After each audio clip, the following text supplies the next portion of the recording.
GNGR, Glean and Grow Radio. Weekend Review.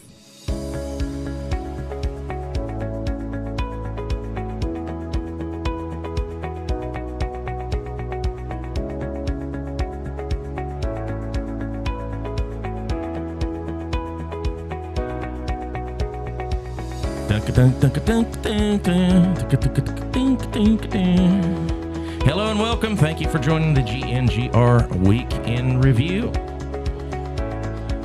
I am your host, Pastor Scott, and I've got a full house today. I'm so happy. Last week, they all left me high and dry. That's right. For whatever reason, various reasons. Oh, I had a family reunion last week. Family reunion and graduation parties and just essentially anything else that... oh, yeah, that was your family with the graduation party. Huh? Yeah, did not involve doing the program with me. But that's okay. Listen, because today's a new day. They could have called in. Today's a new day. They could have called in. You're right. And you could have as well. I was at a family reunion. Here's a question. So, did you not have your phone at the family reunion? I probably did. Okay. I didn't get to listen to it last week. Did you get into any arguments or heated debates last week? More than usual, actually. I didn't have anybody here agreeing with me. So, Do you agree with that, Pastor Scott? I told you, I don't think that's the right answer. Yeah, right.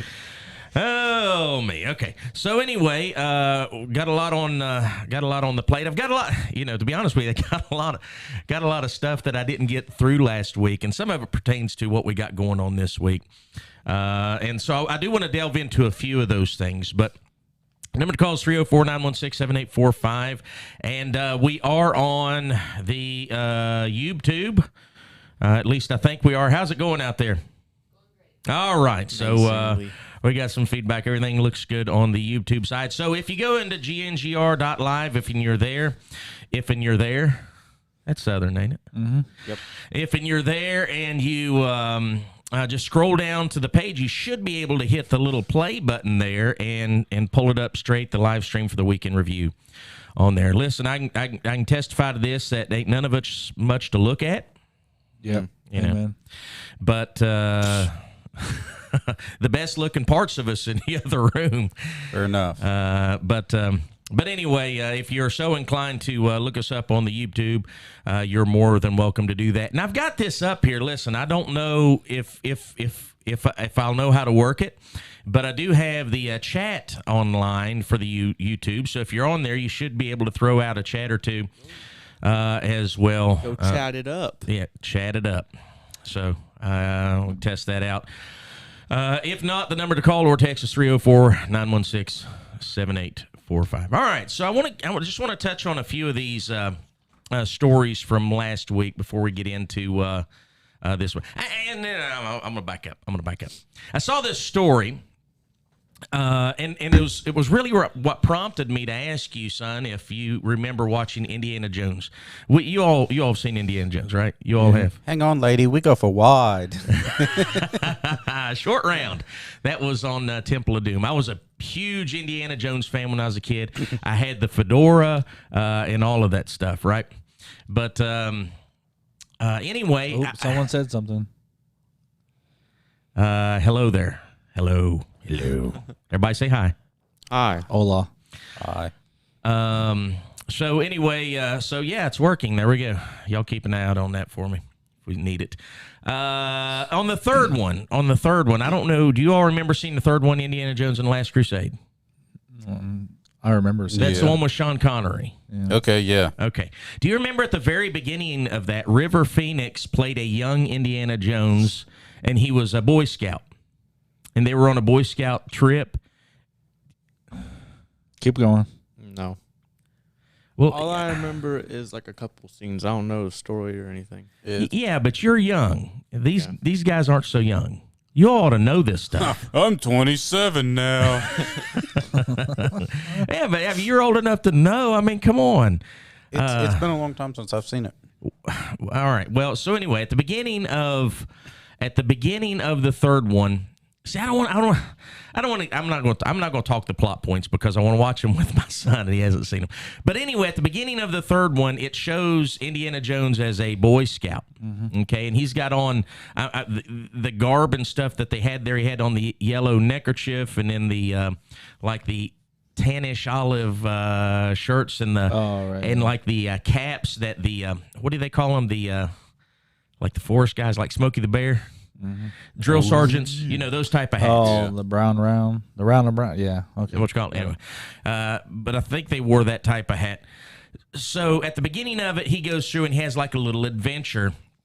And I saw this story, and I was like, what is he talking about? The title of it was Indiana Jones and the Last Crusade revealed that Indy is a life scout.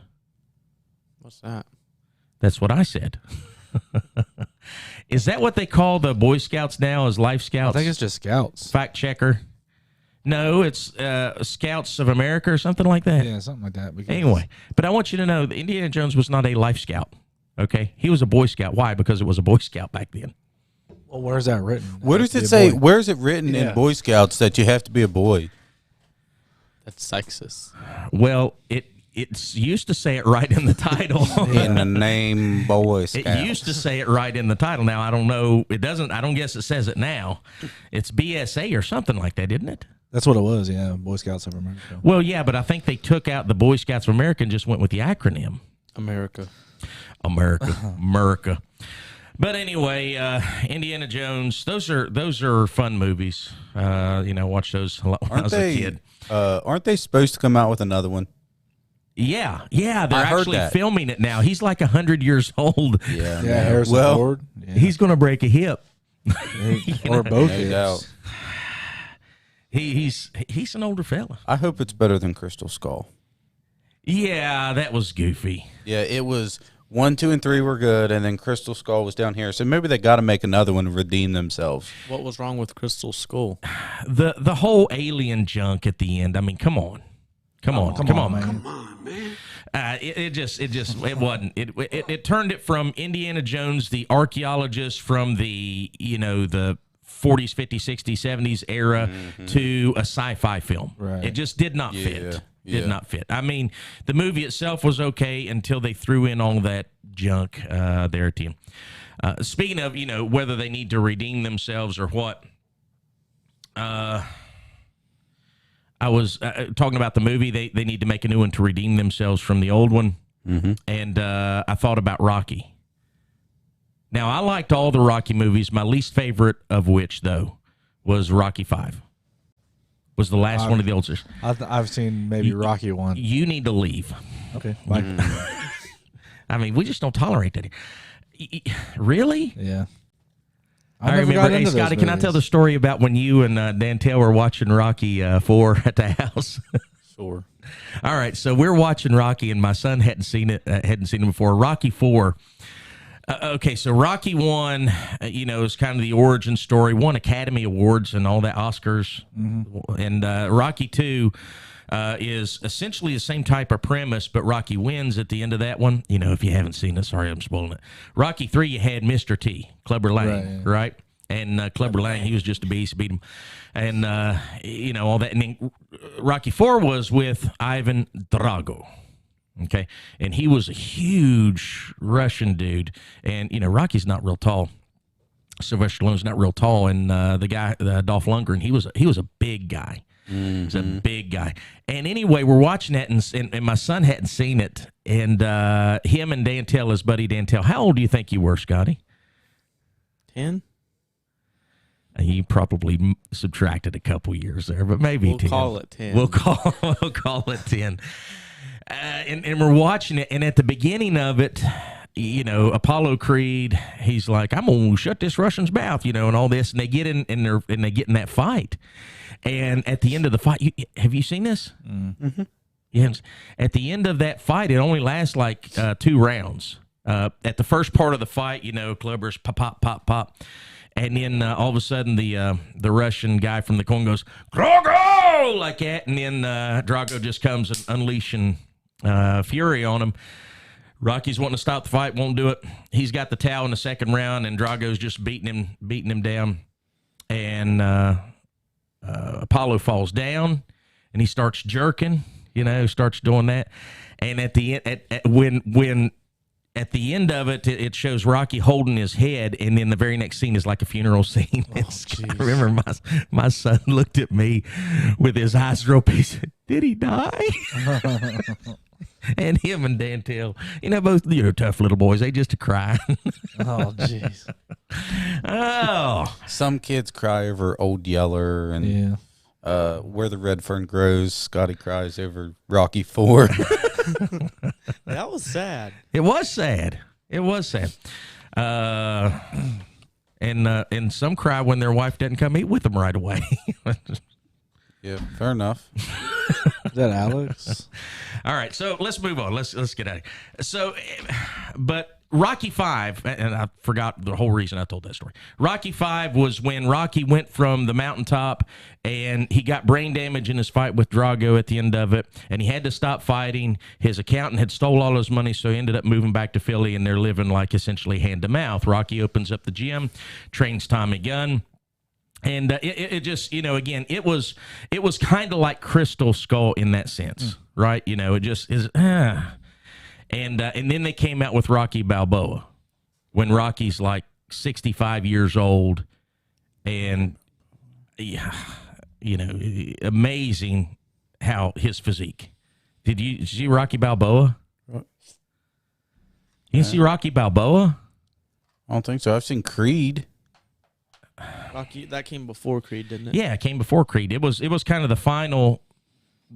Adrian's dead, and Rocky's like, I got a little stuff in the basement, and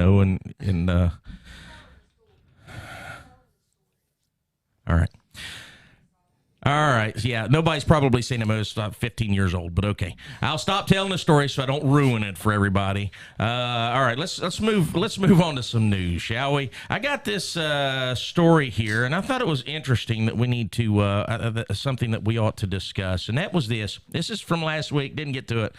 A 7-year-old was accused of rape. Okay, is arresting him the answer? That's the headline. A 7-year-old is accused of rape. Is arresting him the answer? And so it starts out, it says, at the forested edge of the Canadian border this spring, state police arrested a person from the hamlet of Brashear Falls, New York, population about 1,000. He was charged with rape.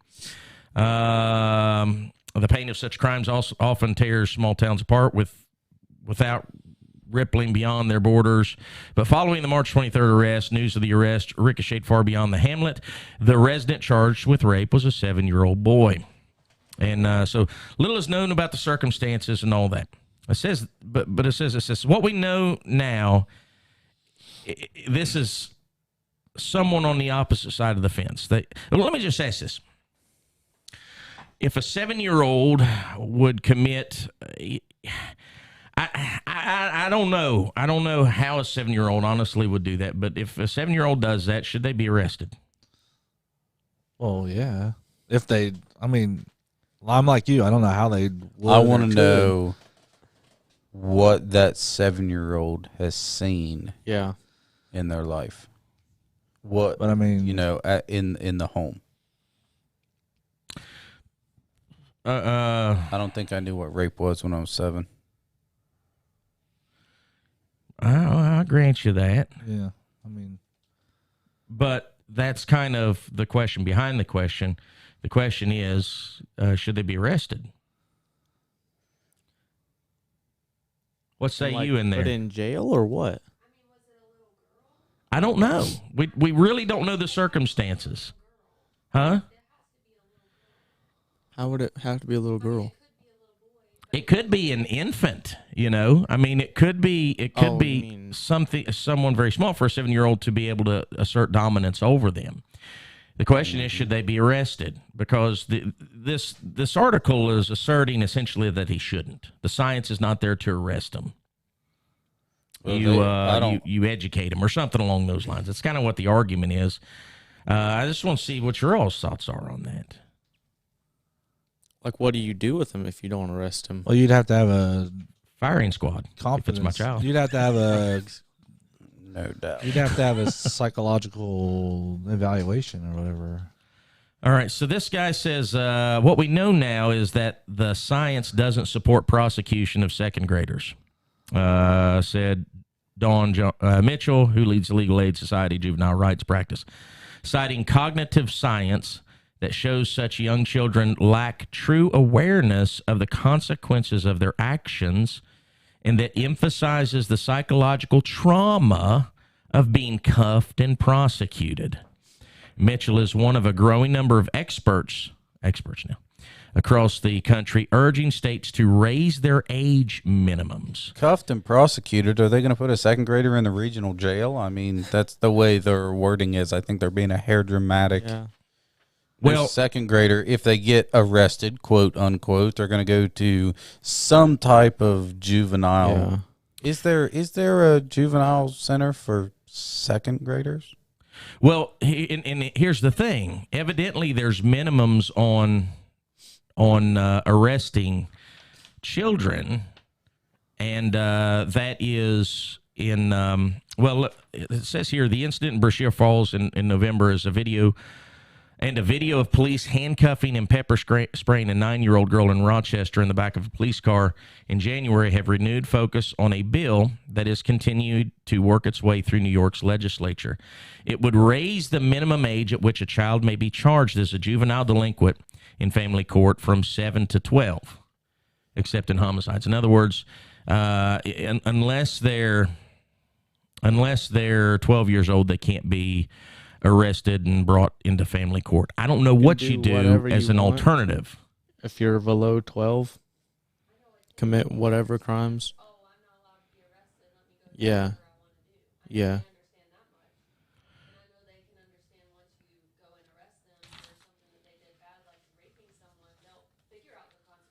Right. And that's the thing.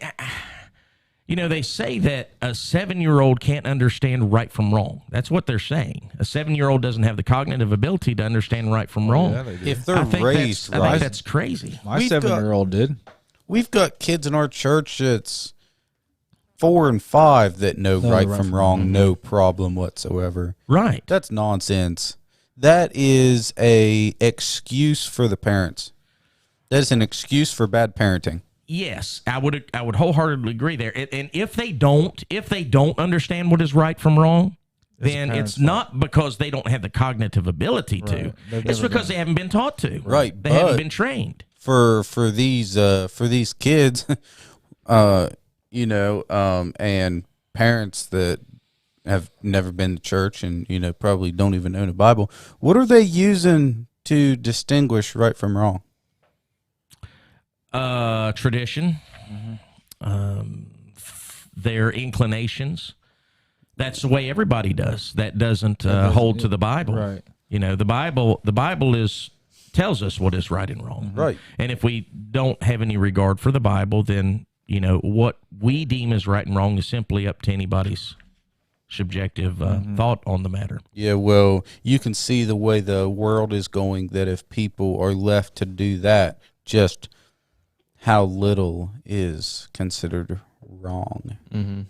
Yep. Well, right is considered wrong and wrong is considered right is ultimately what happens. Right. Which is where we're at in our society. Right. Yep. All right, moving on. I just want to blow through some of these older stories. I had this story, Viacom CBS tax shelters cost U.S. taxpayers $4 billion.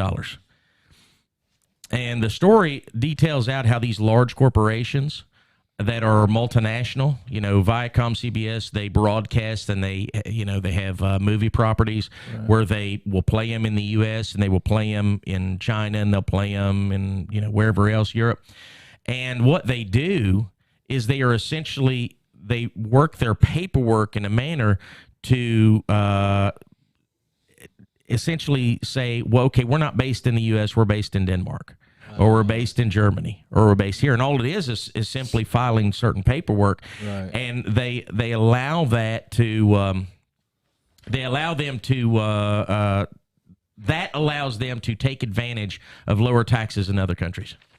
It's really an amazing thing. Taxes make me mad. But I mean, when if a large company can, they're the ones that are arguing because President Donald Trump used tax loopholes to save money on taxes or whatever, but now they're using tax loopholes to.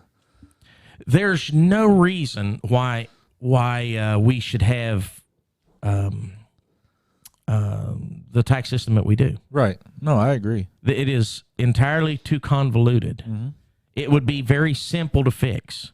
It'd be very simple to fix. You do away with income tax altogether, and you put in a sales tax. So you think one or the other? It should be one or the other. Really, so do you think there's a problem with taxing the employer and then taxing the money that you've earned before you get it, and then taxing the money to buy stuff when you spend your money, and then taxing you to keep the stuff that you done spent your money on, and then tax you again to fix the roads that they taxed you to drive the vehicle on that they taxed you the money to purchase it with? I don't think I could have said that better. Yeah. Yeah. No. Yeah. And one thing that I would say to what you're taxing that you mentioned is that they tax you on the money and they take it before you ever see it. Right? And then they tax you to spend it, and then when you do spend it, they tax you to keep what you spend it on. Right. Here's the thing: if they did away with the taxing of the automatic deduction, if they did away with that, we would not have the tax system that we do. Right. We would have people up in arms about the amount of money that they have to pay the government for their taxes. They just would, because I've been on both sides of the aisle. I've been to where it just comes out of your check, and when it comes out of your check, it's just automatic, and you don't think about it. Right. I think about it when I see my check stub, and it's hundreds and hundreds of dollars different. Oh yeah, yeah, but you're accustomed to spending what it is you're left with, and so it doesn't make the same impact as if you got the entirety of it and had to write a check. That's why it's called gross, because when you see what you actually made and what you actually got, it's gross. It makes you sick. I'll give you that. Amen to that. All right, we're going to take a quick break and be back here in just a few moments with some of the stories from this past week.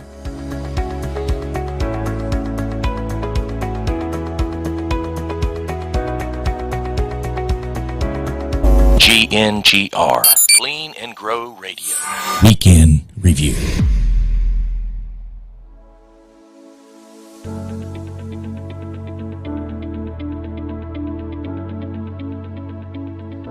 Here at GNGR Radio, we are doing our best to put forth truly God-centered, God-focused programming, from the music that we broadcast to the preaching. And it's the preaching that I want to focus on for a minute and give you some of the scheduling that we have here at GNGR. Monday through Friday, we have a preaching block of old-fashioned, old-time Bible preaching and teaching beginning at 11 a.m. with the Gospel Hour with preacher Oliver B. Green. Then we have Brother Lester Roloff and the Family Altar program. Then at 11:45, we have a good friend of mine, Evangelist Buddy Sizemore out of North Carolina, with the Good News broadcast. Then at noon, we have the Gleaning and Growing Preaching Hour, followed by Through the Bible with Brother J. Vernon McGee. I do hope that you're able to tune in and glean and grow from the preaching and teaching of the Word of God. Now, there's more information on these programs, as well as podcast offerings we have to download and listen at your leisure on our website, www.gngr.live. That's www.gngr.live.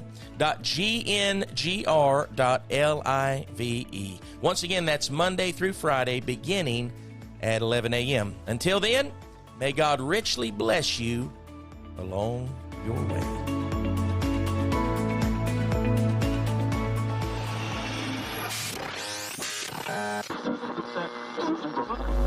GNGR, Clean and Grow Radio. Weekend Review.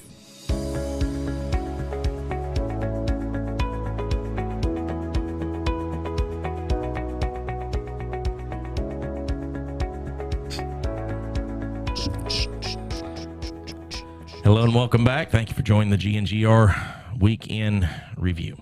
You're welcome. A couple things real quick. BLM chapter founder quits. Oh. calls out groups, quote, ugly truth regarding lack of education priority. And he was right. He was he put out a video, and he showed where he was like in Black Lives Matter marches and things like that. And he's been disillusioned with it. He says, I believe the organization stood for exactly what the name implies. Black lives do matter. However, for a while on the inside, I learned they had very little concern for rebuilding black families. And that's where concern should lie. Wait a second. What happened? There's a Squirrel? fly. Oh. So he just resigned? Well, yeah, this It was a week took him ago or this long to realize their true intentions?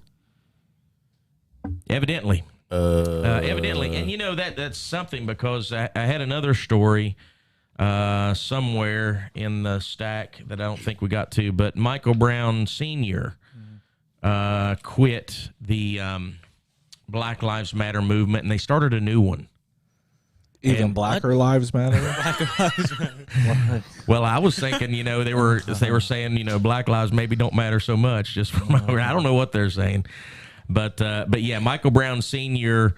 Because what happened was some of the finances came out, and they saw how much money that corporate Black Lives Matter. And where's our money? Yeah, where's the money? Where's my? I got a sound file. I got sound for that. Where's that at? Where's the money? We're not shaking them down or anything, but where's our money? All right, I've got this story, but it relates to one from this week. I'm gonna hold that for just a second. Cruella, did you all see Cruella de Vil yet? I've seen the the movie. I saw the trailer. Gay in it. Or yeah, whatever. Yeah. So anyway, Cruella, they got the origin story for Cruella de Vil, and it says this headline says Cruella shows that Disney is still struggling to get its quote first gay character right. So they got a drag queen. Well, I say a drag queen. It's evidently a guy that idolizes like David Bowie. And so he looks like David Bowie from like the Ziggy Stardust stuff back in the 70s, you know, dressing in drag. And it says, for Cruella, the line that already is Disney's first major gay character, which is only true if you don't count Josh Gad's LaFoe in the live-action Beauty and the Beast. Yeah. Even then, it's only a technicality. The same language used just to describe a character in Jungle Cruise in 2018 and in some other stuff. But I mean, you had the people kissing in the Star Wars Rise of Skywalker movie. Girls kissing at the end of it. It was a very brief thing.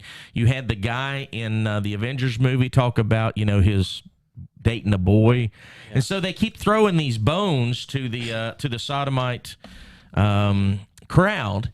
And it's just not sticking. No one's picking them up. And so they keep having these movies where it's the first gay character. No, really, the first gay character. No, really, the first gay character in all of these movies. I tell you what, also, the Eternals movie that Marvel's coming out with, that's lines. We'll not be watching that trash. We found out about it before it was like the day before release, like it was with Star Wars. Yep. We were so excited. We were getting ready to leave, weren't we? Like that night. Yeah. Oh, yeah. Yeah. I had. What You happened already was bought the tickets. Yeah, you already had tickets. I already was bought going the with you. tickets. Yep. During, you know, because I grew up in Star Wars. You know, I grew up with Star Wars. And Star Wars, G.I. Joe, Rocky, it was like my childhood. That was the whole thing. When Disney bought the rights to Star Wars, it started going downhill. Yeah. Well, it went way downhill after that. But That's I what mean, yeah. ain't nothing like the old ones from the 77, 80, and 83. Hey, the The only one I remember is Prequels were not bad. what is it, Return of the Jedi or whatever, where they slept in the Tauntaun. That's Empire Strikes Back. That's the only one I remember. Gosh, Zach, get it right. Here's the thing. Here's the thing with the prequels. The prequels talking about, you know, the I can't even think of the names of them right now. Attack of the Clones, Phantom Menace, Attack of the Clones, and then Revenge of the Sith. The prequels are great in relation to the newest ones. The prequels are not that good when you compare them to the older ones. And that's the thing. You know, you can look at two piles of poo. All right, hold on now. One of them might have more form and structure and a better color than the other. As far as the story goes, you're right. The originals had the best story. But the prequels, if for nothing else, that is some of the coolest fight scenes and music ever. Like, yeah, Dun, dun, dun, dun, dun, dun, dun. I know I exactly was what gonna happened. say, The door just yeah. came open. Darth Maul lit up one side of his lightsaber, and then he just hit the other one. And that sword fight, This is how our trustee meetings go too. Like, we just get off track and it just. All right. But So anyway, that's what I'm getting at. The sword fights and the CGI in the prequels was, yeah. which is why I was so excited for the new ones. And then the first and second one, it just looks like almost drunk people with baseball bats trying to fight each other. Yeah. yeah. All We right. got So Rey, which has never handled a lightsaber before, going toe to toe with Kylo Ren. I have Like the Force. almost winning. Oh, check this Jedi mind trick. Boom. we are renaming our weekend review to Nerds on Parade. All right, so let's move on in the stuff here. So, clergy of Europe's largest Lutheran denomination declare their churches are trans inclusive. That means they include them now. That means, yeah, they are welcoming to trans people. That's the clergy of Europe's largest Lutheran denomination, okay? And we've got Southern Baptist stuff to talk about today as well. But here's the thing. I want to give you this quote. We believe in a church and a God who welcomes people beyond power, national boundaries, ethnicity, sexual orientation, sex, and gender identity. A humanity in all the colors of the rainbow, absolutely and amazing and infinite in its diversity. We are different, and that is good. And God saw that it was good. Oh my goodness. Yeah. There's a little bit of an error in the doctrine there, and I Just a want little bit. to explain it for the uninitiated. And that is, he is essentially quoting Genesis chapter 1. Right, yeah. Genesis chapter 1. Let's just look at it real quick here. Genesis chapter 1. We have, thank you, Alexa. Who's at the door? Oh. At the end of Genesis chapter 1, after God created everything, at the verse number 31, and God saw everything that he had made, and behold, it was very good. And the evening and the morning were the sixth day. God did create a perfect creation, Yeah. right? He did. And then man ruined it. Yeah, and we fell. Man fell. And in man's fallen image is what they are describing here. Yeah. They're describing man's fallen image when they're putting out the sexual orientation, sex, and gender identity.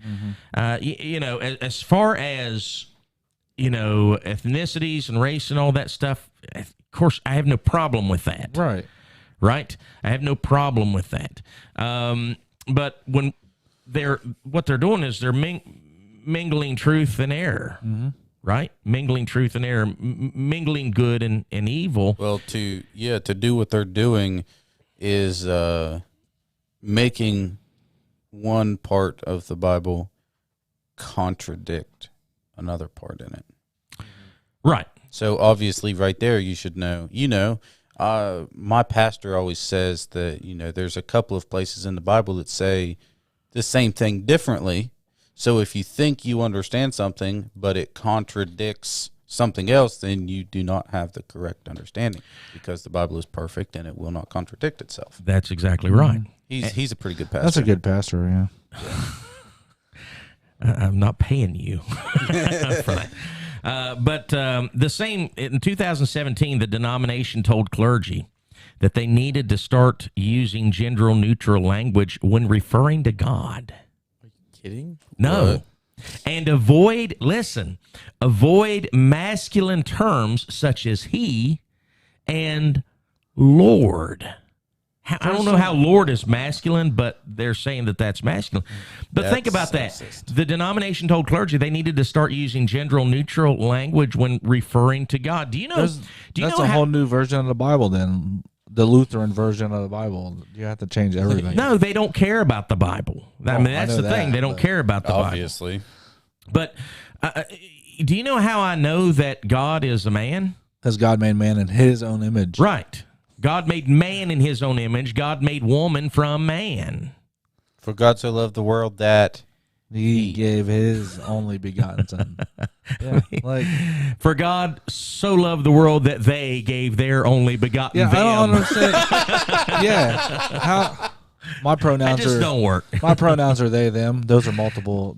Those are plural They, them. pronouns. Like yeah, like that doesn't. Proper grammar. That's what Demi Lovato did. They Yeah, I said don't- instead of saying she changed her mind, they said they They changed changed- their mind. Yeah. They changed. Yeah, It's like what? That used to be a problem. Multiple personalities. That was really the first time I saw that in an article yeah. where it's going back and say they said that this is a problem and this is how it affected them. And I'm trying to put it together. I'm like, wait, who else are they?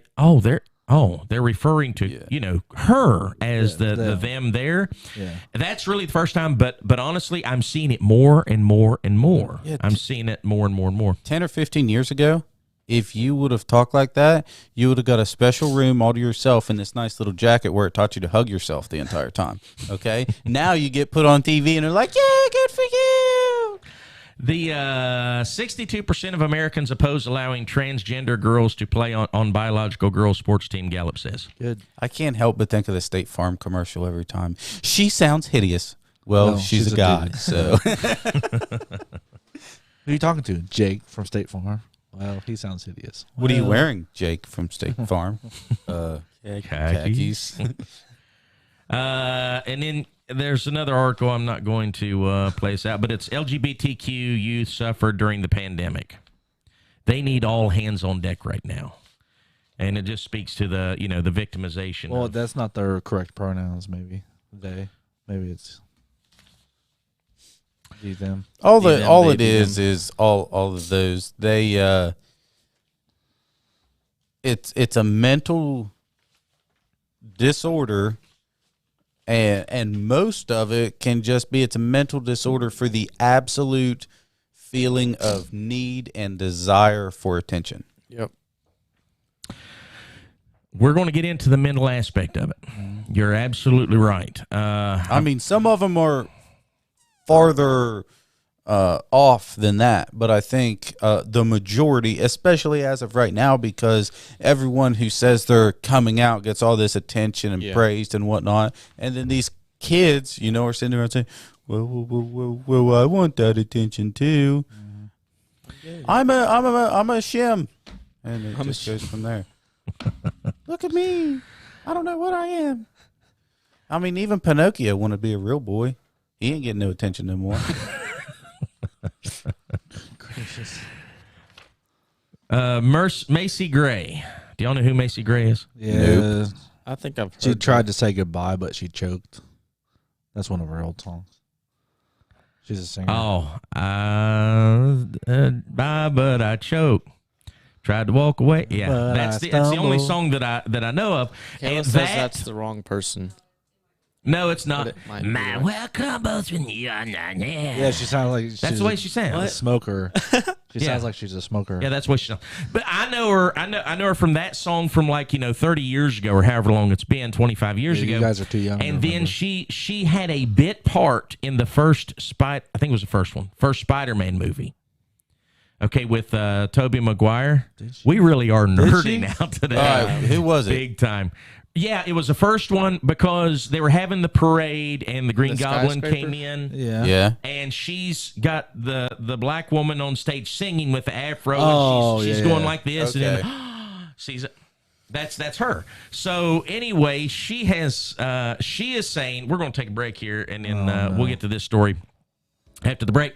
But here's the headline: Singer Macy Gray argues U.S. needs a new flag to replace the tattered, dated, divisive old glory. She wrote an op-ed. America. She wrote an op-ed and said that America needs a new flag because it just doesn't represent. There's a picture of her. I don't know how long ago that picture is, but that's. All right, she real looks like. quick. She has This is sunglasses. it. What? All right, if Biden was a good president, he would print us a whole bunch of money and buy an island somewhere, and then we can just stick all those people over there, and they can come up with whatever flag they want, be whatever gender they want, and problem solved. Get out of here. You know, what you just quoted, and this is going to be news to a lot of people, but what you just quoted was Lincoln's a solution for black people. It was. Yeah. That was Abraham Lincoln's solution for black people. It was going to be Jamaica, I think. I think it was Jamaica is what he was planning on. Yeah, Well, that was his, when he was campaigning. Yeah. That was his solution for black people, Yeah. Well, to send them, because he saw them as inferior. And this is history, people, but it's not history because we don't teach history anymore. Right, yeah. History is taught by the victor. Yep. All right, so we're going to discuss that whole flag issue and some other stuff on the other side of the break.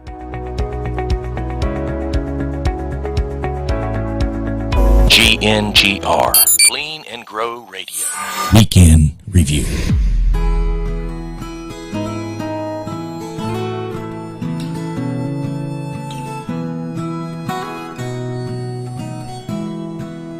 Friend, this is Pastor Scott, and I want to express my gratitude to you for joining the program today, but I also want to ask you for your help.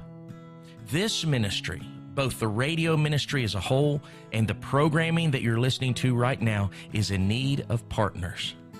Now, we are trying to do what God has called us to do with this ministry, but we simply cannot do it alone. Just as in the case of Nehemiah, we are in need of God's people to come along beside us and rebuild the walls that have been broken down in this country. We need help in this ministry in 3 major areas, and I have no doubt that you can help in at least one of them, if not them all. Now, the first thing, and by far the most important thing that we need, is we need prayer partners. Prayers can do what dollars can't. Prayers can do what distribution can't. Please, please pray for this ministry. This is something that all Christians can do. Pray that it will get the support and exposure it needs to make a difference in the hearts and minds of people. Secondly, we need financial partners. In order to operate this station, we have a number of different expenses and overheads such as equipment, fees, licensing, and so on. Please consider the possibility that God may be calling you to help sustain this endeavor financially. Either on a recurring basis or one-time gift, any and all donations would be a blessing. Lastly, we need distribution partners. This ministry will only reach those who know about it. And the best way we can make people aware of this ministry, whether it's the musical offerings or the preaching or the weekend review news analysis, is to tell them about it. Please share the website, share the podcast, share the YouTube and Rumble clips, like, subscribe, post, text, whatever you can do to let others know and encourage them to check it out would be a tremendous blessing to this ministry as well.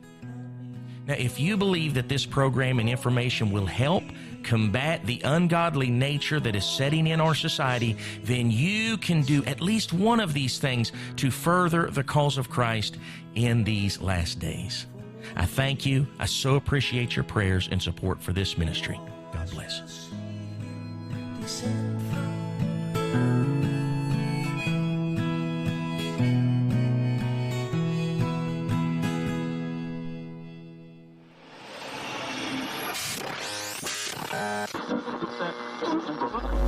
GNGR, Clean and Grow Radio. Weekend Review.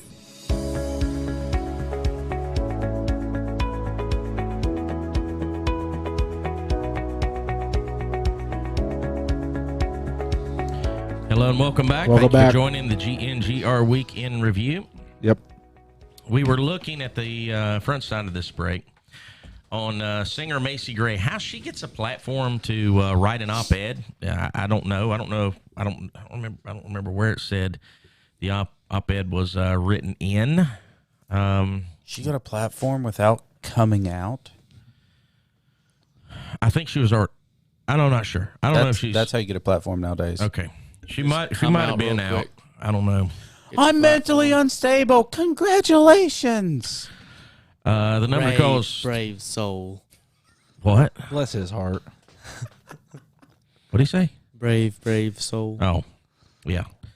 It's listen, it's not brave to be gay today. you know. Heard that. It's not brave to be anything that falls from the Sodom tree. That's not brave today because that is the widely accepted thing. And even if you don't accept it, people will not open their mouth about it, and so you don't get the pushback from it at all. You're not being told. They got parents brainwashed into saying that it's bad to tell the kids that that's wrong. Right. All right, people, listen up. I know there's people listening on here. If you want to be brave, if you want to be courageous, stand up and tell those people they're wrong and tell them about Jesus. Yep. That's brave. That's brave. That is. Stand against the majority and tell them that's sin and that Jesus loves them and Jesus died for them. That is brave. That is courageous.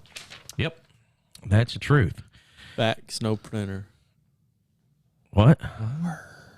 Fax, no printer. What's that mean? I don't know, but it sounded good. I think we need to get Alex on the pulpit one night. Fax, no printer. I feel like that would be bad because I'd slip up and say something bad like that. And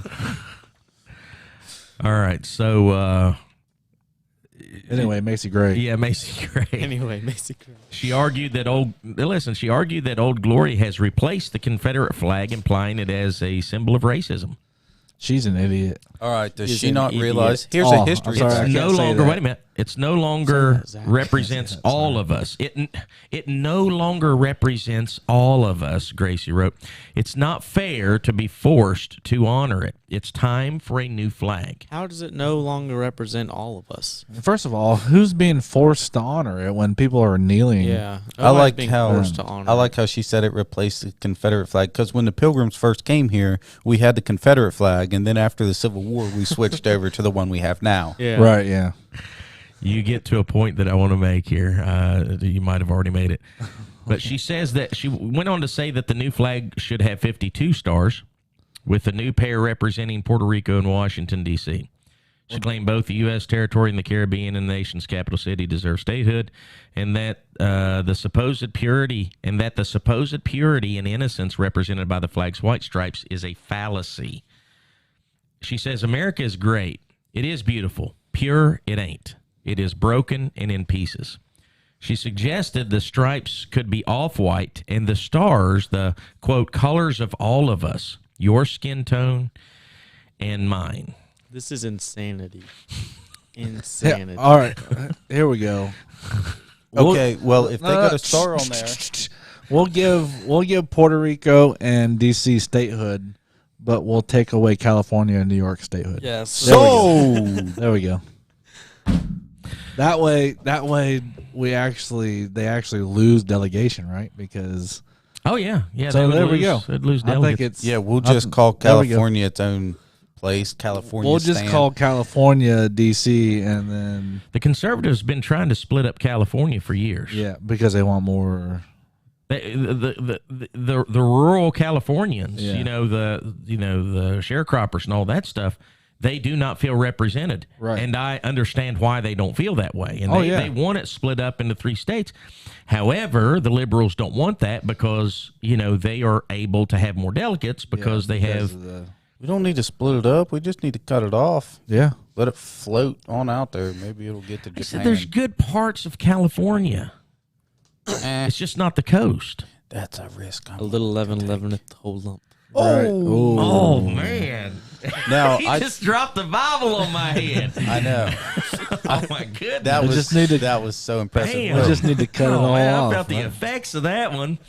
All right, so Shots fired. but here's the thing, and you kind of alluded to a moment ago, and that is, people say that the Confederate flag is a symbol of racism. I disagree wholeheartedly. I disagree. Everyone I should. have a different view of Southern culture, heritage, and understanding. Yeah. Okay, and I'm not going to go back over some of the things that I've mentioned multiple times on here about how the Civil War was not fought over slavery. That was not Right. the root cause of the Civil War, or the War of Northern Aggression, or the War between the states, however you want to call it.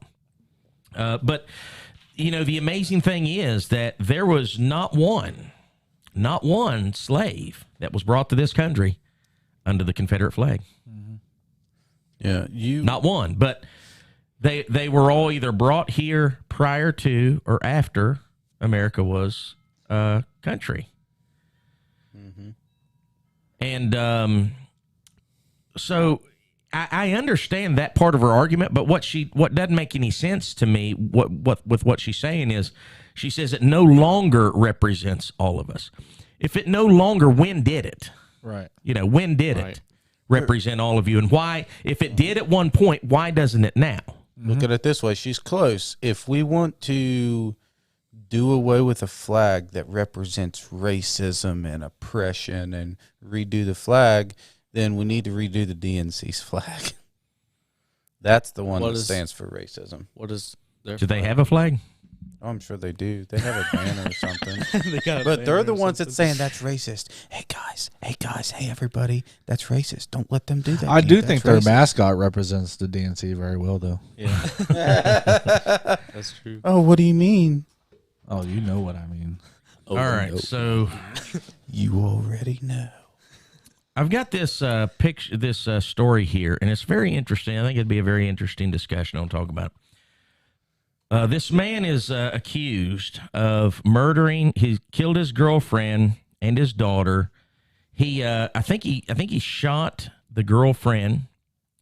Here it is. A murder suspect accused of shooting his girlfriend, axing his 9-year-old daughter in the head, then going on and lighting his son on fire and stabbed him, but didn't kill the son. Okay, so killed the girlfriend, killed the 9-year-old daughter with an axe to the head. And then now the son, he's 11 years old, and he was set on fire, and he was stabbed, but he survived. And now this man is representing himself. He's representing himself in his murder trial. And the headline for the story is, a murder suspect accused of stabbing and setting fire to his son cross-examined the 11-year-old in court. Because he is representing himself, Wow. you have the son who, they did this by video proxy. The trial is being live streamed, so I watched part of this clip. And the dad was able to question his son, as a cross-examiner in trial. What's your thoughts on that? What did he ask him? I don't think He said on this night in question, did I hurt you? Did I hurt you? Something like that. And the boy said, you stabbed me. Wow. And so what do y'all think about that? Being able to do that? What do you think? I don't do we think that it think- should be able to happen, or what? Or, I'm asking you. I'll give you think- my thoughts once y'all give me yours. I don't know what the law. I don't know. That's weird. so if he wasn't representing himself, then it would have been his lawyer doing that. It would have or been what? his That was lawyer been his that's lawyer, questioning him. yeah. Yes. Didn't is it Ted Bundy did that too? Ted Bundy did that too. Yes, Ted Bundy represented himself in trial. I think it was Georgia. It wasn't his Florida trial. It was the one after that. He was found and convicted in Florida, and I'm not sure if it was Georgia or one of those southern states. He went over and he took a 11-year-old girl and killed her. But then they took him and tried him there too, and he was able to be a co-counsel. Huh. And you want to talk about something spooky? I saw this in one of those Ted Bundy documentaries. It showed some of the film from that trial, and he was able to ask questions of the policeman who was first on the scene. To maybe it was Florida. Maybe he was tried in the one first and in Florida, because this guy. It must have been Florida trial, because the detective or the officer was the first one on the scene when he went and killed all those girls in the big one-night crime spree type deal. I don't know if you're familiar with the Ted Bundy thing, but he went and killed 3 or 4 people in one night down in Florida. He went to one sorority house, killed a couple, went to another one, killed 1 or 2, and stuff. So anyway, he was able to ask questions of the officer that was on the scene, and it was so creepy. He was like, "So what did they look like when you found them there? And did it look like, what was the expressions on their face? And did you see a lot of blood?" I mean, asking these insane questions. You'd have to see it. It's just as freaky as can be, because he was enjoying It was like it was getting the it was like it was- recap right. of what this guy saw and the damage that he done. And so this guy right here, though, he's able to question his 11-year-old son.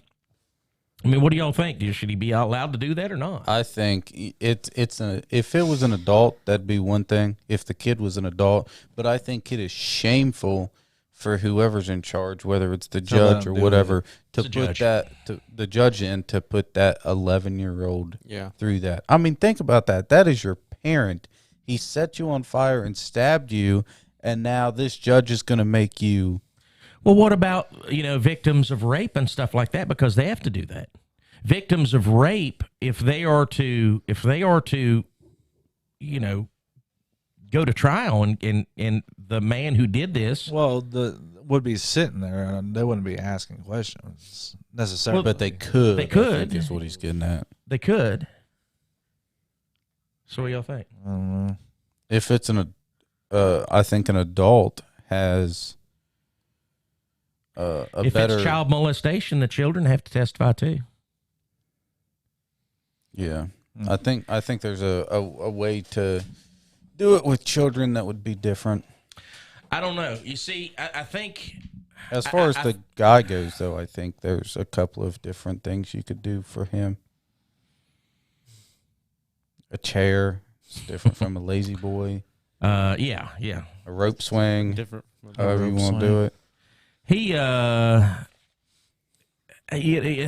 Short as drop and a sudden painful stop, is that what you're saying? Mm-hmm. as painful as it is, I think that it's the right call. I think that it's the right call. And the reason I say that is, I want to live in a country where I have the right to confront my accuser. Oh yeah, I understand that, but I think in that situation, though, I would expect the judge to be ready to put a stop if that dad started asking questions like you said Ted Bundy did. That's not necessarily the judge's response. If but think about that. If let's say I am a defense attorney, and I want to work my way to a point that I want made, I need to have the latitude to be able to get to that point. Mm-hmm. And if you don't have the latitude to get to that point, do you really have a fair trial? I know it's, when we think about that, I am repulsed. I am repulsed by a child having to endure that. right. But and it was when you watch this, the guy's like, "Hey, bud, how you doing?" He's like, "I'm good." It started almost like a small talk, conversation there at the beginning. So it was really uncomfortable. But again, I think I don't want to be in a situation to where hearsay around the corner is able to convict me, especially if my life's on the line, And you ought to be able to confront your accusers, and I don't know that age has a bearing on that. That's just my thoughts. Or anyway, I'm not saying I'm right or wrong. I'm just saying I think that's the correct course of action to make sure that it's fair for the accused. So anyway, something to think about. We have this story. GOP increasingly balks at calling January 6th an insurrection. What does that mean? Balks? Balks. That means they don't want to call it an insurrection. Like a balk, like in baseball when you balk. Is that what you're talking about? Is that a thing? Yeah, that's a thing. He got as far as T-ball. It's not his fault. Baseball. They don't balk when you're hitting it off the tee. Balks. Is that a new word for y'all? I've never heard it. Is it the same? Is it like the same word? recoil, Is It's the same word. Oh no, I know what. Yeah, I get it.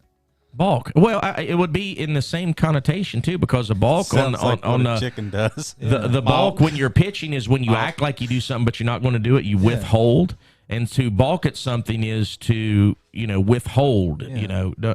And so GOP, Republicans increasingly balk at calling January 6th. They're refusing to do it. They're not going like that. What is the definition of an insurrection? Well, I'll tell you what, we're going to take a break, and we'll get our fact checker to look that up for us. I did look up a few different variations, and that's exactly where the conversation is going to head. So we'll get that on the other side of the break. GNGR, Clean and Grow Radio. Weekend Review.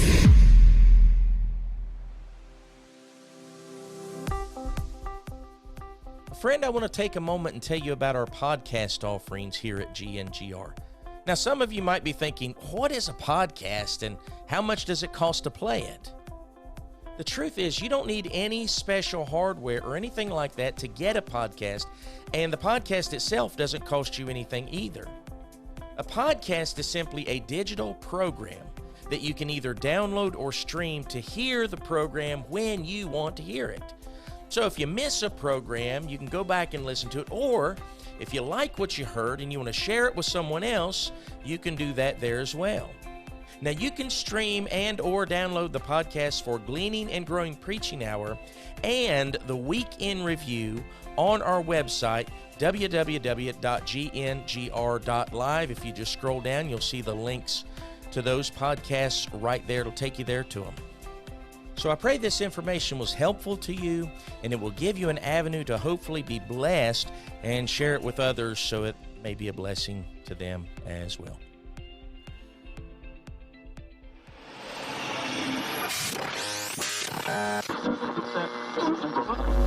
GNGR, Clean and Grow Radio. Weekend Review.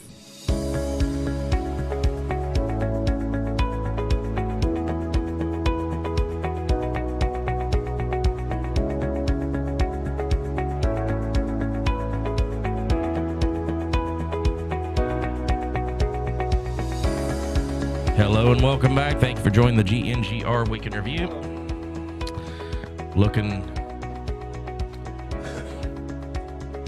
Looking for my compadres. They early, late as always for a snack.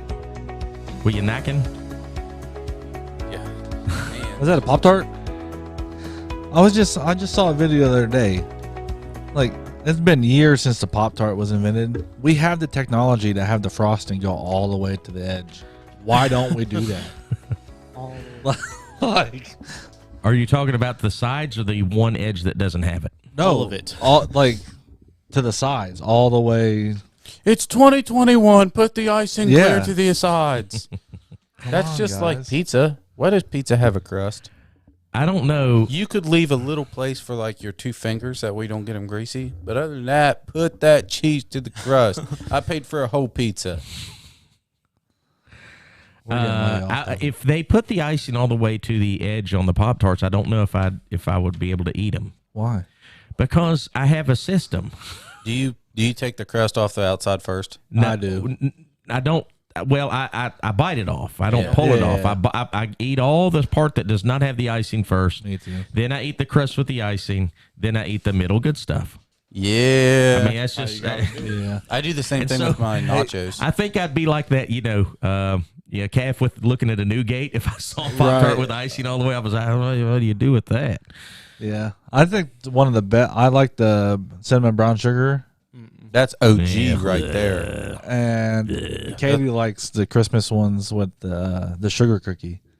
That'd probably be You good. ever had the sugar What? cookie ones? I like the blueberry and strawberry, the fruity ones. Yep. No comment. Have you seen the bite size jokes. Pop Tarts yet? Oh yeah. Yeah, they got What? bite size. They're little bite size, like a fun size Snickers, but it comes in a bag. Those aren't fun size Snickers. There's nothing fun about those Snickers. Maybe we're All right, just Candy on Man. topic, Kayla. The Candy Man has spoken. All right. GOP increasingly balks at calling January 6th an insurrection. I need the definition for the insurrection. A violent uprising against an authority or government. Okay, a violent uprising against an authority or government. And that's the first definition. The second one is what? an act or instance of revolting against civil authority or an established government, a rebellion or mutiny. Okay, that's mutiny. That's evidently the definition for insurrection. I actually looked up. I looked up it on m-w.com, Merriam-Webster's online dictionary, and then I also looked it up on the 1913. What does balk definition. mean? Besides what a chicken does. Here's the thing: insurrection is a rising against civil political authority, right? And then. But then what amazed me, because as I was looking through this story, let me show you how the headline starts out, and you can gauge the slant on the story. Yeah, it says a growing number of Republican lawmakers are refusing to say that the January 6th insurrection was actually an insurrection. So this is written from a completely neutral viewpoint, right? Yeah. And it says the lack of consensus among members of Congress about how to describe the January 6th attack underscores how difficult it is for lawmakers to take action such as establishing a bipartisan commission to investigate the day's events, as well as the pervasive of GOP attempts to whitewash the severity of the violent attack on the Capitol. If we were to compare what happened January 6th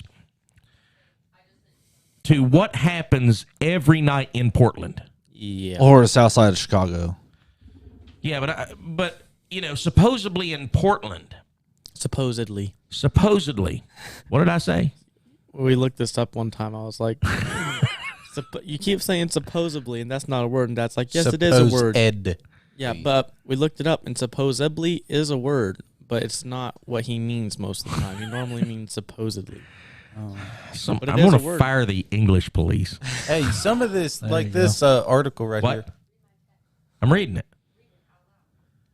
What makes a person a rebel? A person who refuses allegiance to, resists, or rises in arms against the government or ruler of his or her country. A person who resists an authority, control, or tradition. The definition of BLM, Kayla says.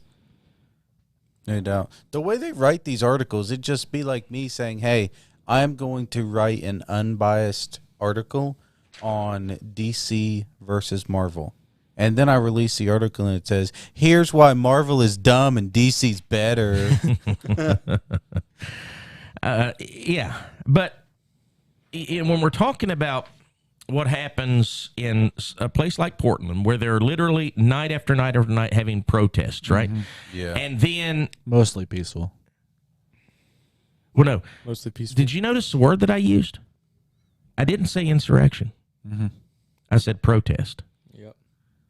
But is it a protest or is it insurrection? That's not a protest. It's not a protest unless you burn a target down.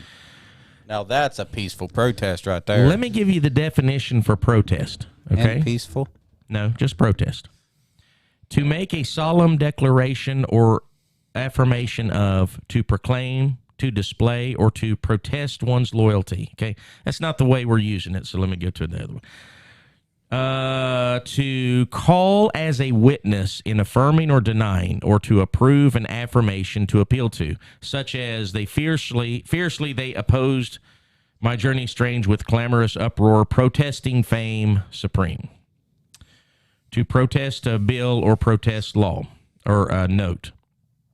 A solemn declaration of opinion, commonly a formal objection against some act, especially a formal and solemn declaration in writing of dissent from the proceedings of a legislative body as the protest of Lords of Parliament. And so, do y'all get any of that? Yeah, so what it's saying right there is if you are against the Republican Party and you don't like what they're trying to do or what they're doing, that is a peaceful protest. But if you dislike what the Democratic Party is trying to do, that is an insurrection.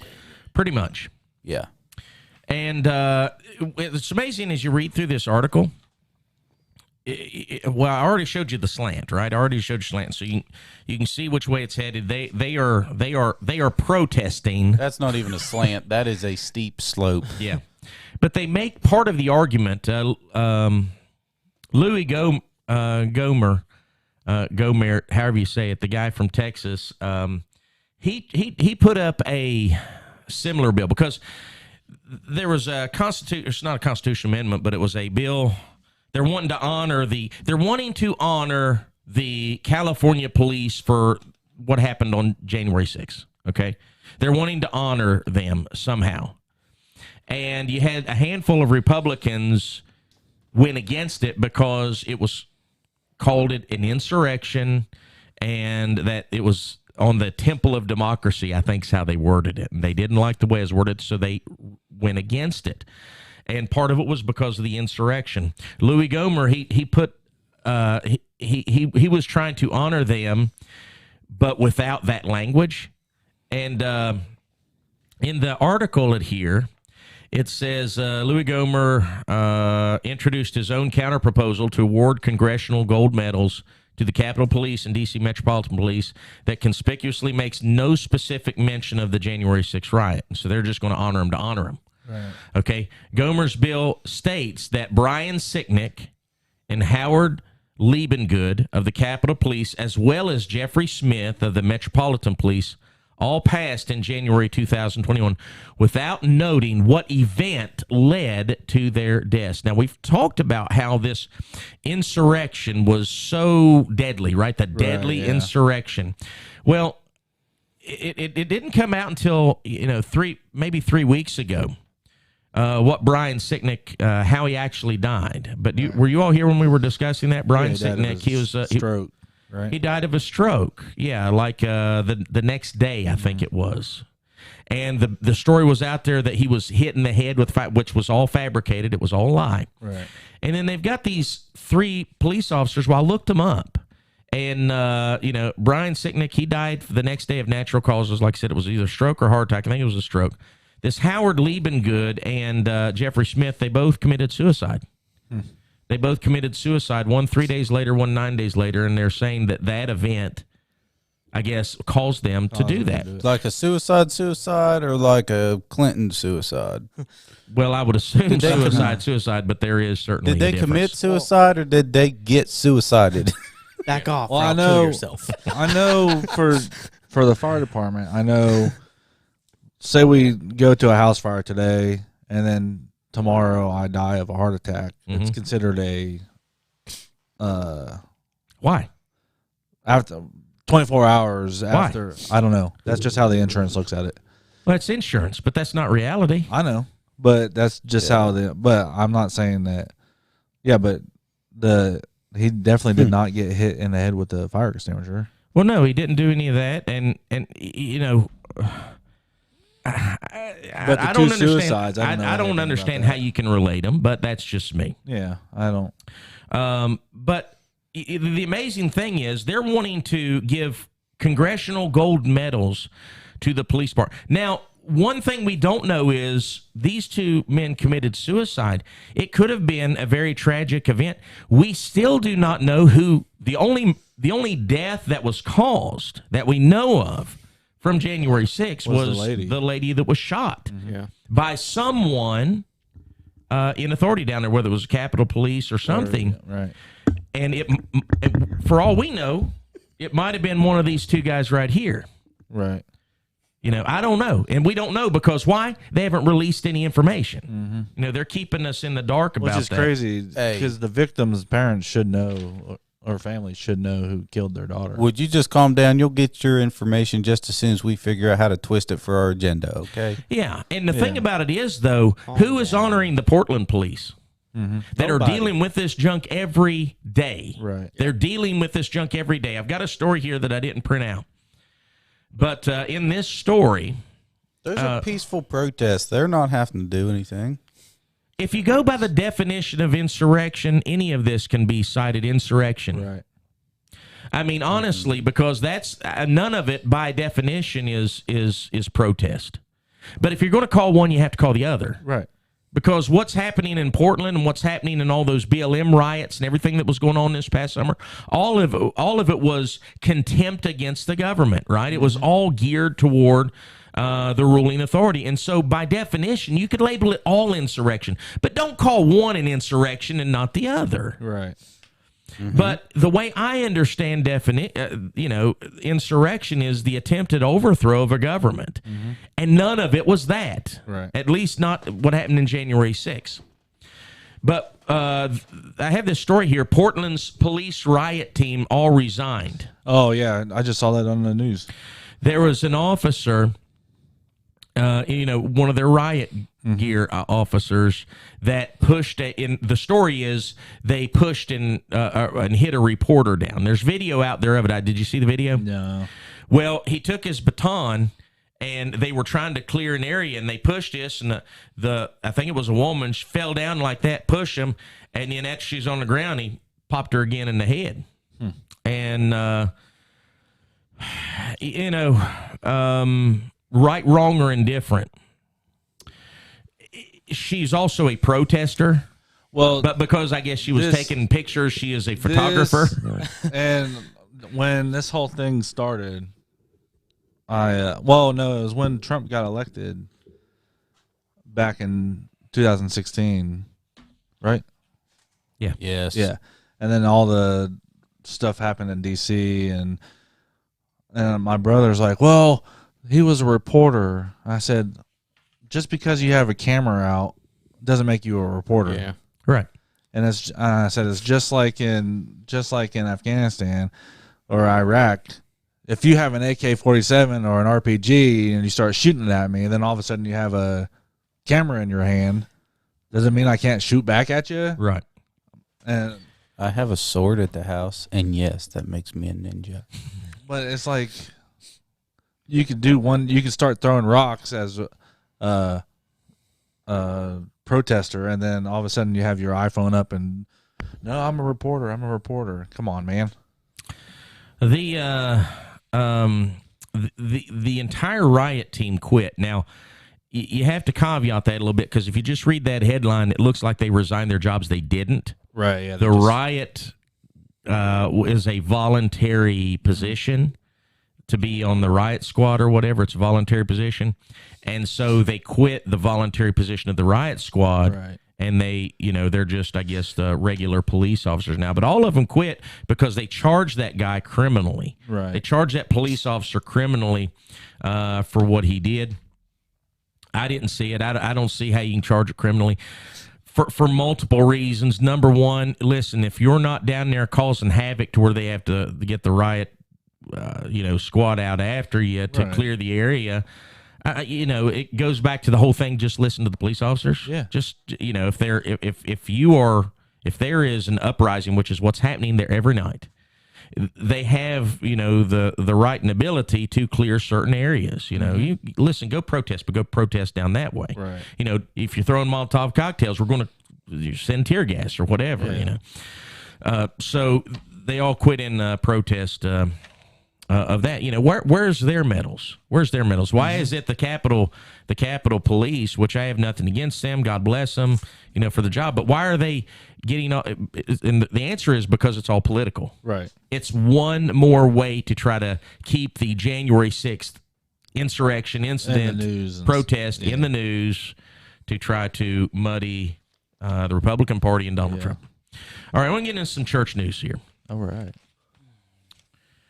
Southern Baptists had their convention this past week. Oh, geez. And they elected them a new president.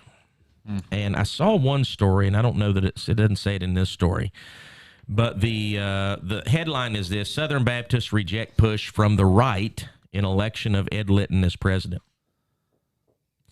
And it says here about the guy, it was like 52% he was elected. He got 52% of the vote.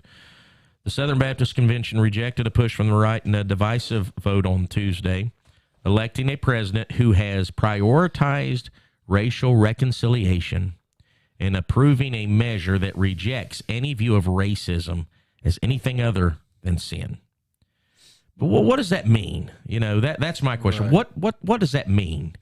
Why it matters. Now, listen, Ed Litton, as the new SBC president, will have the power to determine committee appointments, which can set the tone for the country's largest Protestant denomination.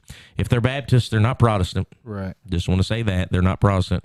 Baptists did not protest the Catholic Church and come out from the Catholic Church.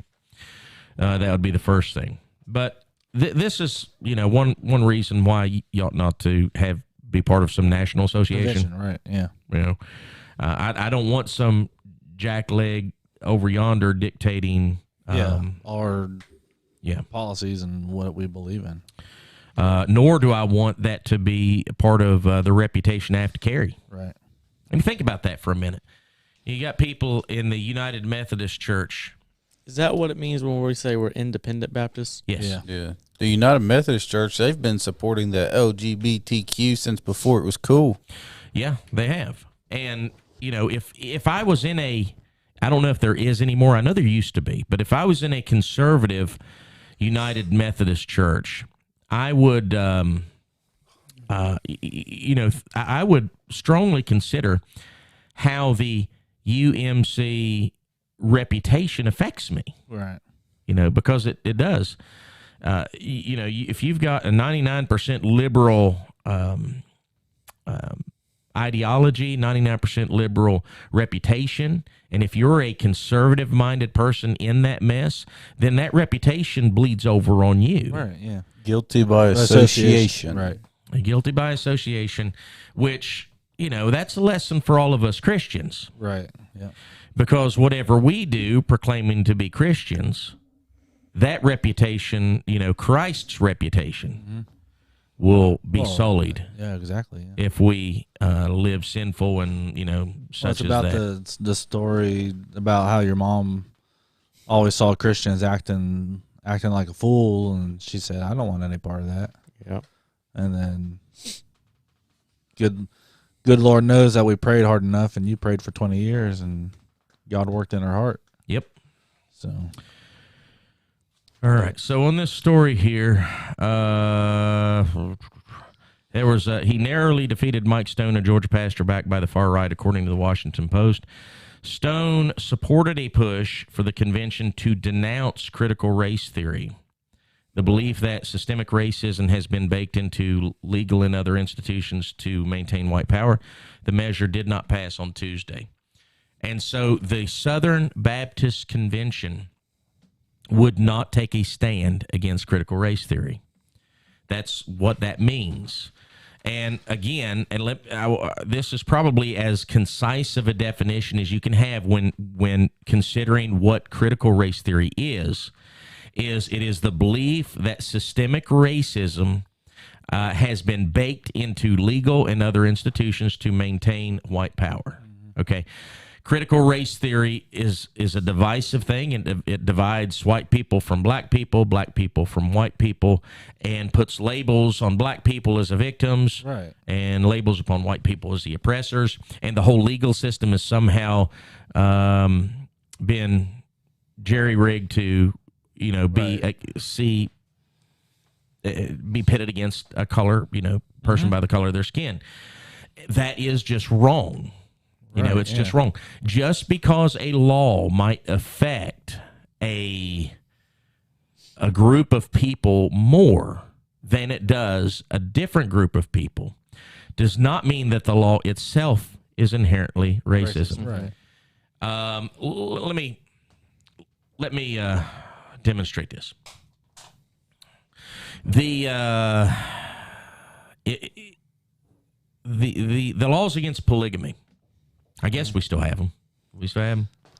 I think so. I don't think they have them in Utah anymore. No, they do. It's just a misdemeanor now. It's not a felony. That's why that one. Are you sure? Yeah, that's why that. That's because you watch that old Sister Wives, don't you? That's why that one guy is going back. They want to go back to Utah because it's not a felony anymore. All right. So anyway, let's say it's illegal polygamy. Marrying more than one person. One's enough. Can I get an amen? Not from us. You don't. One wife's not enough, huh? One wife's not enough. Well, not in the context in which you said it. No, see, I only need one instead of that guy because I got my wife and my best friend and my helper and my helpmeet all in one. Goodness. So She's not even paying attention to what you're saying, Bill. It all went to waste. All right, so yeah, but let's take just the illustration of polygamy. Now, polygamy, the law, will affect the Mormons a lot greater, I would think, than it would Baptists, right? You would hope so. Yeah. You'd hope so, and you would think so. At least I think so. Right. Now, does that mean that the law is racist against Mormons, or not? Is there something inherently wrong with the law itself because it affects one group more than it does the other? Right. Yeah. No. And see, that's where we have to recognize it. And until American society recognizes the root cause of the problems, then nothing will change. Because the root cause is not the color of the skin. Right. The root cause in the black community, and the reason why laws affect the black community more than it does the white community or the Latino community or the Asian community, is because of what we have coming up here, and we celebrate Father's Day. It is celebrated a lot less in black homes than it is those other communities. Right. It just is, because you have the largest population in people groups of fatherless homes is the black community. And because of that, because of the lack of leadership, the lack of guidance, the lack of role model, I mean, you could just kind of go down the list. Because of that, it affects black children more than it does others. And because of the lack of guidance, the lack of teaching, the lack of understanding, the lack of a role model, you have black people. It's not because they're dumb, and it's not because they're black.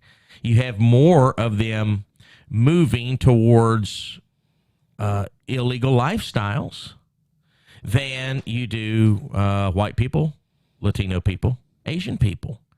And it goes kind of in that order. You have the largest population is blacks, the second is Latinos, and the third is white, and the fourth is Asian. Asian families, communities have the least amount of fatherless homes as anybody. And guess what? There is less Asians per percentage incarcerated than there is anybody else. And it literally goes down that. If you take the statistics for fatherless homes and you put them for incarceration rates and you look at percentage of population, it goes exactly in that order. Blacks, blacks by percentage are more incarcerated than Latinos, than white people, than Asians. And white people aren't even the top of the food chain there. Right. Because, we have more and more homes that are fatherless in the white community, and therefore less leadership, less guidance, less direction, and those children gravitate towards sinful lifestyles because they don't have those things. So anyway, this whole, you've got literally the Southern Baptist Convention now that is shifting. They've kind of reached the apex to where they are headed down the liberal path. Right. And I hope that people understand that. Listen, if you're in a Southern Baptist church and you're yoked up with that mess, understand where your denomination is heading. Right, yeah. Because you have now come over the apex and heading downhill. There. You have this story here. And this story, it was on I think ChristianPost.com or ChristianHeadlines.com, one of the two, that I got it from. And it was 400 plus faith leaders say government-funded Christian foster care organizations must place kids with gay couples. Okay? So 400 plus faith leaders and then several different groups in there filed an amicus brief with the Supreme Court. And what an amicus brief is essentially a statement or letter or something like that of a party of interest that will file with the Supreme Court, simply giving an opinion on a case that is before them. Okay, and the reason why I was reading the article, I was like, this sounds like it's old, and I looked at the date. And it was August 25th of 2020 is when it was written. But I guess because the related story to this is back in the news, this was brought back up. But this story details how these faith leaders, they say that it is a false dichotomy between LGBT equality and the free exercise of religion. That, in other words, there's no conflict there. There's no conflict between the LGBTQ rights and freedom of religion. There's no conflict there. They say it's a false dichotomy. That's what it means. There's no conflict there. Okay, so does that mean those that group, you know the name of them, age is just a number, and grown men should get to be with little boys? That should be freedom of religion too, and no conflict there? NAMBLA? Yeah. I mean, it's not their religion, but yeah. What's stopping them from saying it is? It's a good point. I don't know that there is anything stopping them from saying it. You know they would if that's what they had to get their way. They act like toddlers. They're going to do whatever they have to do to get their way. But they don't have to, because they're following the same right as the Sodomites did, and it worked for them. Mm-hmm. And so it's in the works. It's been in the works. It's taken a little longer to get there for them, but mind you, it's getting there. And so they said that, and they say that it's unfounded. It rejects an unfounded constitutional right to discriminate against same-sex couples when providing public child welfare services under a taxpayer-funded government contract. And what happened was, you had two groups that were told that they would not receive funds from the government to supply the foster care services that they were doing. One was Bethany Page, I think's the name of it. It was a Protestant foster care service, a Protestant Christian foster care service. The other was a Catholic church. The Protestant church gave in, and they changed it, and they started placing foster children. Remember, we talked about this when we first started this program. They just gave in and said, okay, we'll start, in order to get daddy's money from the government, we'll go ahead and start placing children in foster care. Shows you where their priorities are. Well, yeah. The Catholic Church actually fought it, and in a decision this week, they won. In a decision this week, I saw, by the Supreme Court. Let me read this real quick. It says here, because this is the clergy. This is the mindset of so many people that call themselves Christians. This is their mindset. It says, as Episcopalians, we believe in the equality of LGBTQ families because of our faith, not in spite of it. In other words, because they believe the way they believe, the faith that they have, they believe in the equality of LGBTQ families. But this goes back to the point that we made earlier, and that is that they are putting the man and the ideals of man and the nature of man before the fall. Right. They're viewing man before the fall. They are not viewing man as a fallen creature. So anyway, there was that.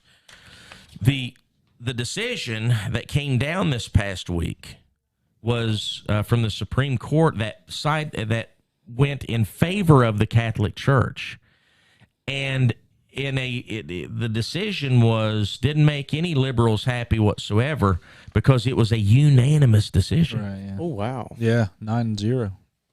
A unanimous decision, and it wasn't just they couldn't blame it simply on the conservative majority or so-called conservative majority.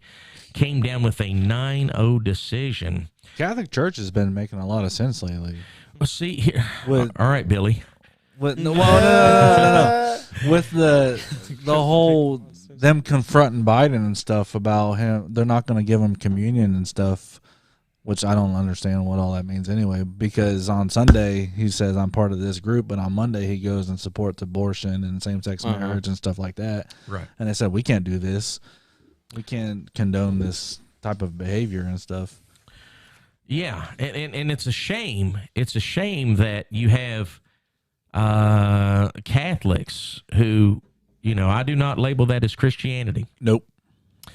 You have Catholics that have more gumption about them than you have people that follow the truth. Right. Yeah.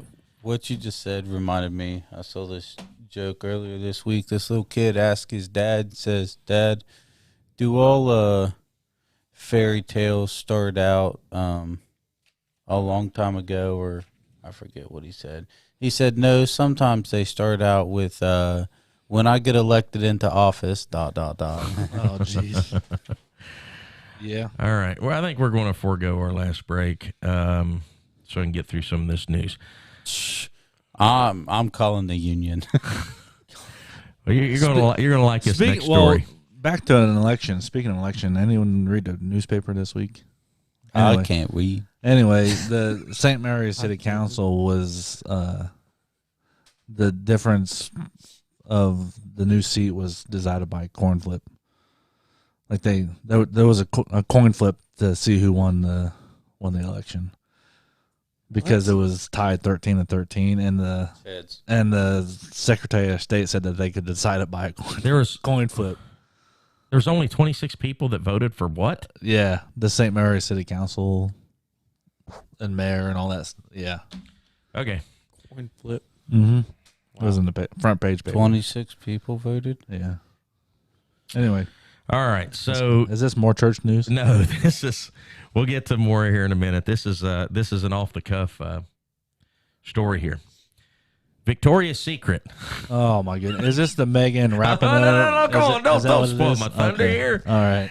Victoria's Secret says goodbye to angels in an attempt to redefine sexy. Yeah, I saw that. Did y'all see this story? Yeah. No. All right. So Victoria's Secret has done away with their world famous angel supermodels. The lingerie and comfort wear company has said goodbye to the models who have for years famously strutted down the runway wearing over-the-top ensembles featuring feathers and so forth. In their place, Victoria's Secret has launched a campaign with high-profile women known for their accomplishments rather than their figures. Soccer star Megan Rapinoe. Oh, no.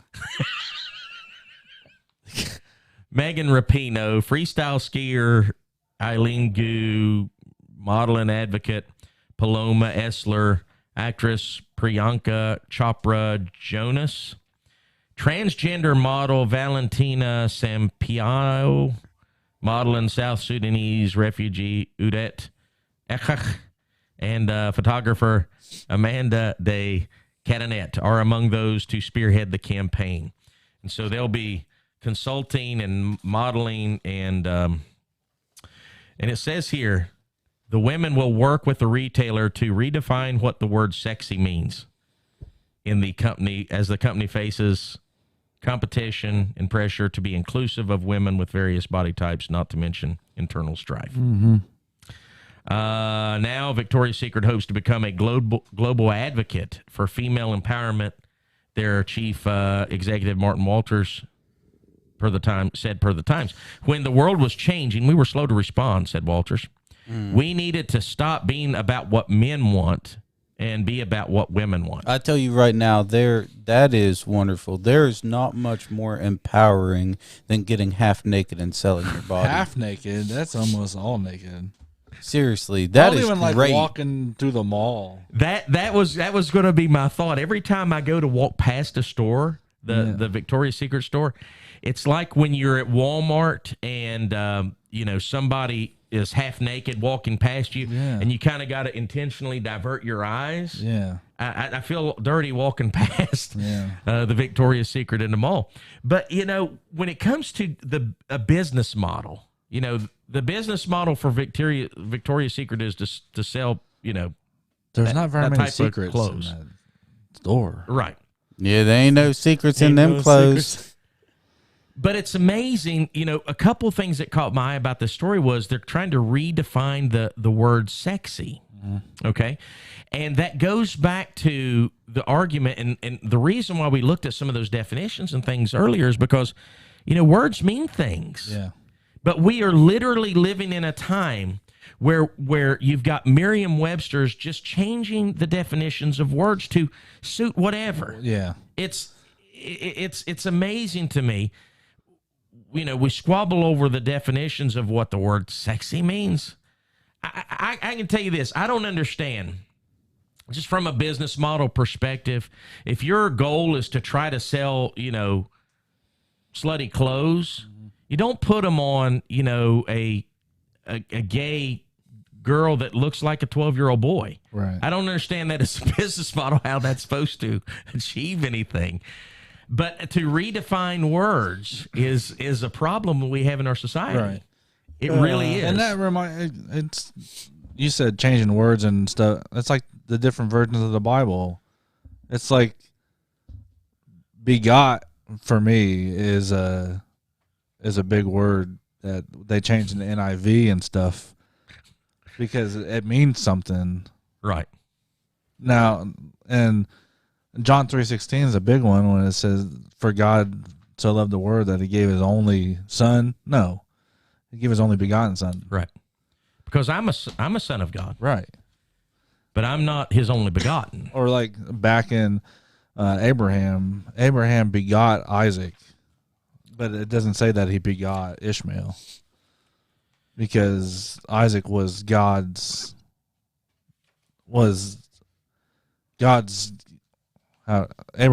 God's. I don't know. I can't word it right. You know what I'm talking about. It was the son. No, explain. It was the son that God gave Abraham. Right. It's the promised child. Right. Yeah. Yeah. There we go. All right. So I don't know if you're familiar with Megan Rapinoe. I think that's how you say her name. Nope. Yeah, She's the one that started kneeling. Yeah. Well, she is a very outspoken player on the women's U.S. soccer team. Is she one of the ones that lost to the college boys soccer? Yeah. Yeah. College. It was. It was 17-year-olds, right? 15-year-olds. It was high school. It was like 15. Yeah, it was like 14. Yeah. I think it was 14. Wasn't it? U15 or something. And Yeah. they just don't understand why women don't make as much as men. Well, it's not even the women don't make as much as men argument, Yeah. which is valid. That's a valid point when you can have literally the world champion team get beaten by a U17 squad of boys. It's the same as if you and I had the same job and we made commission. We worked for commission. And you sell 100 things and I sell 10, and I'm going to go around pouting because you made more money than me. Right. And then it was last month the court said, okay, you can get paid the same as the men, or the same percentage or whatever. But then they didn't want that because the men get paid a less percentage of the intake. Right. But it speaks to another point that is really hot in the news right now, and that is boys playing in girls' teams. Right. If a U17 boys team can beat the world champion women's team, I think that kind of shows you that men and women are not created equal physically. Right. They're created differently, and they're created for different purposes. Yeah. They're created a different way. They're created for different purposes. But you see, we live in our society, we're not recognizing gender. Right. Mm-hmm. And so when you discount something as obvious as that, we're living in fantasy land. So how many of you all know Candace Cameron Bure? Yeah, DJ Tanner. I know her as DJ Tanner. Yeah. Well, I got this story here that she has a requirement for her children who they date. Oh, yeah. Yeah, only date other Christians. Well, she says here, when it comes down to it, I just want their significant others to love Jesus the way I love Jesus. Wow. Burry said in a video interview with the celebrity news outlet. That's all I really want. Is that too much to ask for? Yeah, I don't. It's not too much. Well, so her children are 20. They range from 22 to 19, and that's what she says is a requirement. Is that a good requirement to have? Well, it is, but then you got to look at everything. She owns a winery too, so. What? Yeah, she owns a vineyard. Who is this woman? She's in all the Hallmark movies. Her brother is the guy from I've got a story from him too. The guy from Fireproof. And Left Behind, right? Kirk Cameron is her brother. Yeah. Okay. She was the oldest sister in Full House. In Full House. Cut it Fuller, out. Fuller House. But yeah, she will say that, like, in her Hallmark movies, she owns a winery. That's what Katie's told me. Yeah, That's disappointing if that's true. yeah. But like in our Hallmark movies, when she has a kissing scene, it'll only be her husband. Like, and they'll only do it from the back of the guy and stuff like that. But yeah, Katie said that she owns a winery in California and stuff like that. I'll fact check this. Yeah, fact checker. Can you fact check that? Fact check that for us. But either way, if that's the case, then that is disappointing. Yeah. But there's a lot of Christians out there that they say, well, Jesus turned water into wine, so therefore wine's okay. No. Yeah. Reread your Bible. Understand what that means, because he did not take drunk people and give them more. Right. That's stupid to think that. I just had a conversation with someone. Well, okay, it's on Facebook. I was learning people this on Facebook because someone said, well, my church offers alcohol. I said, what? Yeah, communion. I said, well, I don't think any church should offer alcohol. Wine is a rager, strong drink is, or wine is a mocker, strong drink is raging, and he that is deceived thereby is not wise. Right. And I said, and someone jumped on there and was like, let's not forget Jesus turned water into wine at the wedding. I said, first of all, the word is onios, and it means juice of the vine or new wine. And they go, well, it depends on how you interpret the Bible. I said, no, it doesn't. I said, that's the word that they used. Yeah, well, do we have to know the Greek in order to know that? No, we don't. Right.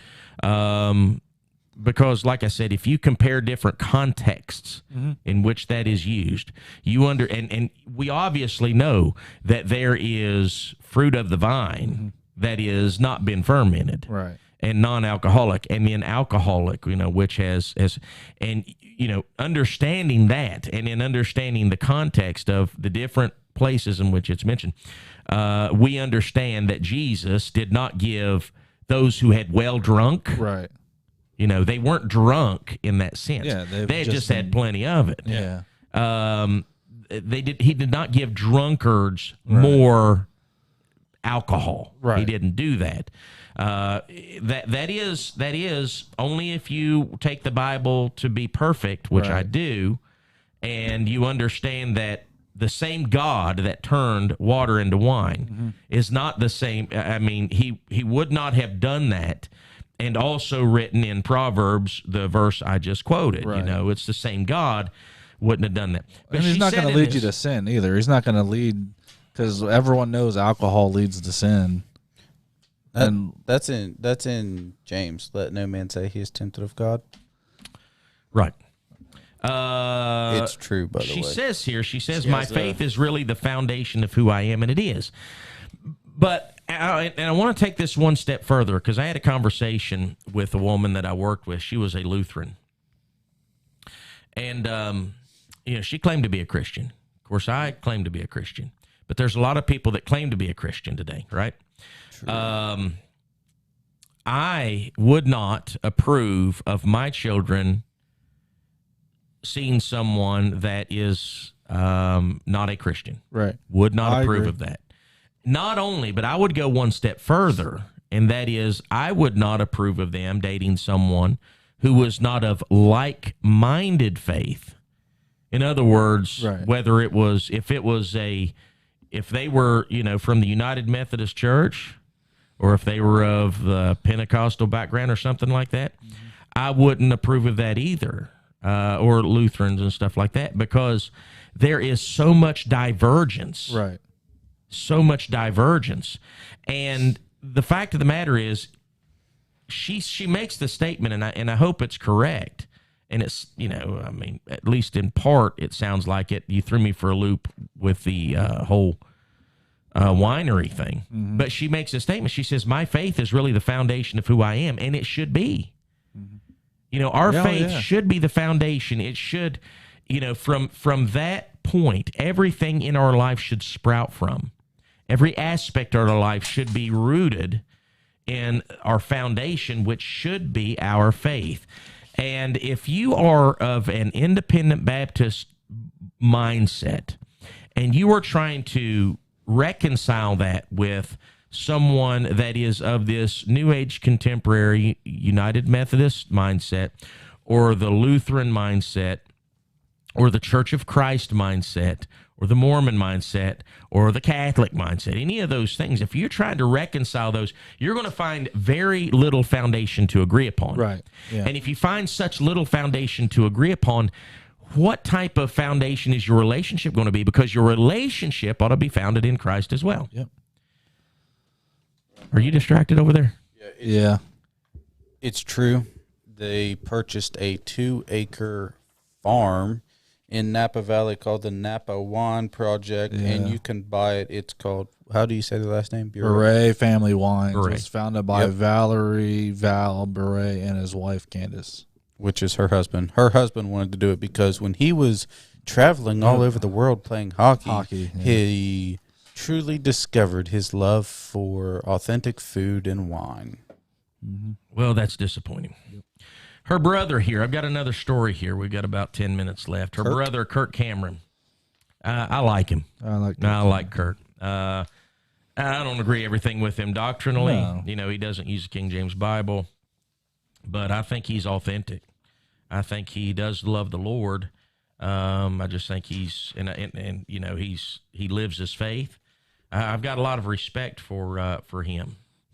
But there's a story, Adrienne Curry. The name sounds familiar, but I don't know who that is. I think she won the next top model. She was married to Christopher Knight from the Brady Bunch. Are you related? No, I wish. I know him. He's that's the middle brother. Yeah. What's Families his name? Don't share. You got Bobby and who's the middle one? Can't think of his name. Oh my goodness. Bobby, Peter, and Greg. Greg. Yeah. Okay. So anyway, I just want to read some of this article because it's really fascinating. She says, celebrity Adrienne Curry, a self-professed agnostic, recently took to social media to offer outspoken Christian actor Kirk Cameron an apology for judging his conversion to God. In June 6's Facebook post, Curry directed a lengthy message to the former Growing Pains actor. She admitted that she was taught by godless people in Hollywood to despise Cameron simply because he found God. I sneered at the mention of his name, she wrote in her post, because my agnostic beliefs set me above all others in my infinite godless greatness. When I really asked myself why I did so, my only truthful answer is that I was surrounded by godless people who fancied themselves better than anyone and everyone who had faith in anything besides their own selfish selves. Says the season 1 America's Next Top Model winner revealed that the industry told her that anyone who was anything besides Muslim, atheist, agnostic, gay, etc., was very bad and stupid. The 38-year-old went on to say that she harbored those feelings against Cameron for quite some time until she decided to check out some things online about him. After watching an interview with the evangelist, her perspective changed. Recently, I watched an interview with the guy. He came off as very humble and incredibly likable. I watched a few more. Loyal to his wife, a family man, a former atheist who found some meaning in life. He just comes off as a good dude. The now retired actress admitted she felt bad for judging Cameron and disclosed that she used to find anyone who held a different worldview intolerable, which explains the mindset of the left. Mm-hmm. Yeah. If you do not hold their views right. on sodomy, on the whole gay thing, on abortion, we are intolerable in their eyes. Yep. That's why we must affirm what they believe. Stupid. Not happening here. Nope. As of Friday morning, her post had received, likes and all that. But the actor, Kirk Cameron, responded to it, and I loved his response to it as well. He said he was genuinely grateful for Curry's kind words and shared more of his testimony with her. Ain't that what it's all about? Mm-hmm. Yep. He got that and took the opportunity to give his testimony and listen to what he says. He said, I was really inspired by your honesty and transparency and humble admission, Cameron wrote. While I don't think I deserve your kind comments, I am genuinely grateful for your generosity in writing this. After losing his faith in atheism at 18, and that's what it is, man. It's a faith in atheism. Mm-hmm. atheists think that they don't, have faith. They absolutely do. They have faith that there is no God. They have to have more faith than right. what we have. Yeah. He says after losing his faith in atheism at 18, he asked the maker of all things beautiful and purposeful, things I saw in this world and universe, to help me understand the truth about it all. I, too, as a young man, on top of all the teen beat world in Hollywood, and he was, I was alive, right? I remember, going by the shopping magazines and seeing his face plastered on he literally was at the top of the hierarchy as far as teen heartthrob during that time. He says, I, too, as a young man, on top of all the teen beat world in Hollywood, thought I was bigger and better than a made-up God crutch, he continued. But I, too, was just following the herd of sheep, running with those who wanted to see themselves as too smart to believe or trust in God. I kept denying God's existence, but then, thankfully, I ran out of excuses. I didn't find God in Babylon. He wasn't lost. I was lost. Right. And he found me. Man, that's good stuff. No That doubt. is good stuff. Blessing to you on your journey. Man, that is powerful. And I was thinking today, it's sad that this has to be said, but why don't we try as hard to tell people about Jesus as this company tries to tell me my car's warranty has expired? It's kind of funny, but if you think about it, it's sad. I guess it's a thought process of, the car companies have more to gain, but they don't. No. We've got greater riches to gain. Yeah. But yeah, you think about that. There's people out there that are more excited to tell you that you're eligible for a car's extended warranty than most Christians are to tell others about Jesus. Right. And we've got that honor, If he wanted to, you could be walking down the street and the lilies and the rocks would be shouting his name and telling you about Jesus. But he entrusted us. Yep. And I don't know. The more you think about it like that, the more you it is an honor. and you need to take pride in that and do it. Yep. Just self-evaluation. Yep. All right. So I've got some, I am a Republican, right? I'm a Republican because that is the party that is lining up to my ideals. But there's a troubling trend. Okay. There's a troubling trend in the Republican Party. And that's why we need to make sure that we're not party loyal, but we're God loyal. Right. Okay. Yeah. There was a story that came out, and it's a local story. A Republican West Virginia delegate comes out as gay. Joshua Higginbotham, and he lives up in the area I used to live in, and the name sounds familiar. He's well-spoken. I watched the video, but he comes out as gay. He's a Putnam County delegate, made his personal life public over the weekend. He's been in office, I guess, 5 years, and he's now letting everyone know that he's gay. But in his thing, he says, I'm still a Christian.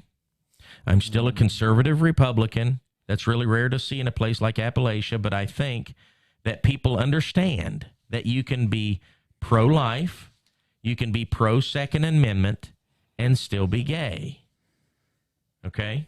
Now that's in other words, like there's parts of the platform that he's standing on, right?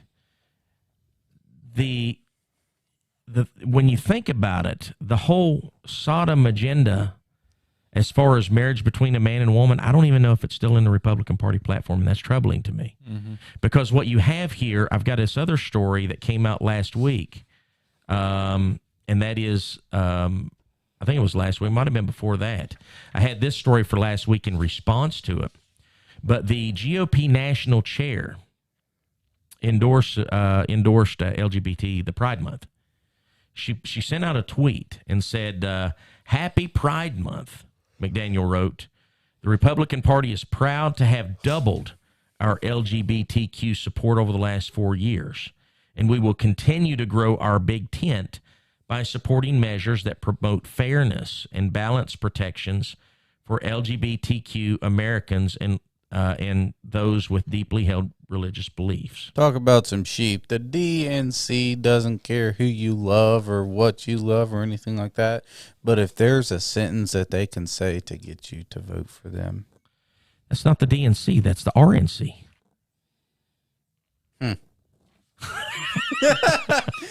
Welcome to the conversation.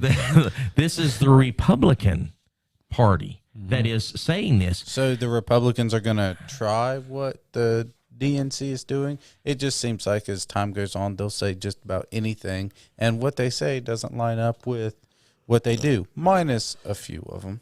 See, here's the thing. You have a lot of, man, we're out of time. Hey, real quick, I wanna say something on this if we have time. I was in Walmart yesterday. You got quick time. Okay. I was in Walmart yesterday. Kaylee was in the bathroom, and a commercial came on over the entire store about somebody named JoJo from Disney Channel. JoJo Siwa. She spent the whole time talking to kids about how great it is with her coming out as gay and how much fun love is, and searching for love is the greatest thing she's ever done in her life. And they played that over the loudspeaker in Walmart. Yeah, that's because her ratings have went. It was I've never heard something like that over the radio in Walmart. I mean, it was like a 3-minute thing. She was just talking about how great it was, her finding love and searching for it, and it's so much fun. Yeah. All right. Well, that's going to do it for today. Thank you for joining us, and be in church tomorrow. Happy Father's Day. Happy Father's Day. God bless fathers that are actually daddies to their children. Yep. Amen. Thank God for the Heavenly Father.